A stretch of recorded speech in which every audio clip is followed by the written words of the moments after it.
यंदाच्या वर्षी ना आरवीची ही पहिलीच नवरात्र होती, म्हणूनच आरवीसाठी छान अशी चन्नचोली घेतली, त्यासोबत घुंगराच्या दांडिया आणि मॅचिंग शूजसुद्धा घेतले होते. पण एवढा नटापटा करून आम्ही कुठे चाललो आहे ते सांगतेच पुढे, त्यासाठी व्हिडिओ पूर्ण बघा.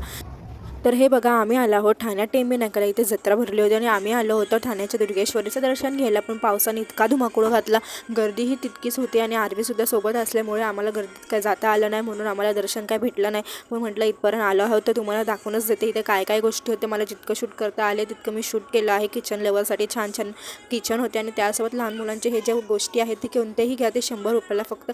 आणि हे आहे अनंत आश्रम आदरणीय दिघे साहेबांचं हे ऑफिस आहे आणि ऑफिसमध्ये एंट्री करताच तुम्हाला दिघे साहेबांची मोठी अशी फोटो फ्रेम बघायला भेटेल. त्यासोबत जर तुम्ही राईटला बघाल तर साहेबांची खुर्चीसुद्धा आहे आणि याच ऑफिसमध्ये साहेबांची एक रूमसुद्धा आहे. आणि मध्ये जाण्याची एंट्री कोणाला नाही आहे, पण बाहेरूनच तुम्ही ही रूम अशी बघू शकतात. आणि पासून तर आतापर्यंत ह्या गोष्टी सगळ्या व्यवस्थित सामावून ठेवलेल्या आहे. आणि या रूमच्या बाहेर हा जुन्या काळातला फोनसुद्धा आहे. आणि आरवीसाठी आम्ही काय घेतलं ते पुढच्या व्हिडिओमध्ये बघू.